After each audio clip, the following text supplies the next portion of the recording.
ভাই সব, এই অগুছালো জনবহুল রাজ্যে আমি রাজা। কে মানুক বা না মানুক তাতে আমার যায় আসে না। আমি রাজা, কারণ এই রাজ্যে বাস করে আমার প্রিয়তমা প্রিয়, তাই আমি রাজা।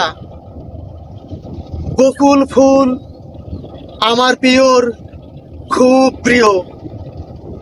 একদল রাষ্ট্রদ্রোহী ফ্যাসিস্ট রাজ্যের সব বকুল গাছ কেটে উজাড় করে দিয়েছে। ফাঁসির দড়িতে তাদেরকে আমি ঝুলাবই। ঈদ উৎসবে বা ভালোবাসার দিনগুলোতে মেহেদি গাছের অভাবে মেহেদির রং কিনে হাত রাঙাতে হয় আমার প্রিয়র।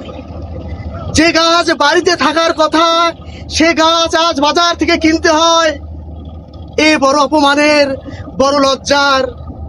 আমি প্রতিজ্ঞা করছি, আমি প্রতিটি বাড়িতে মেহেদির বাগান করে দেব। মেহেদির রঙে আমার প্রিয়র হাত হবে লাল টুকটুকে।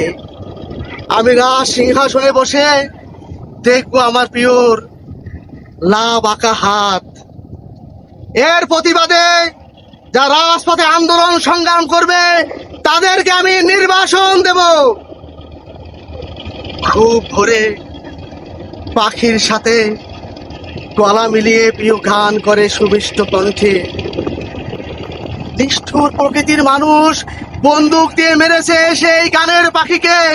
অসীম বেদনায় প্রিয়র চোখের পানি ফোটায় ফোটায় পড়ে প্রতি আষাঢ় শ্রাবণ মাসে। সেই নিষ্ঠুর মানুষদের আমি ফু দিয়ে উড়িয়ে দিব যত্রতত্র। এ রাজ্যে আমি রাজা। কে মানুক বা না মানুক তাতে আমার যায় আসে না।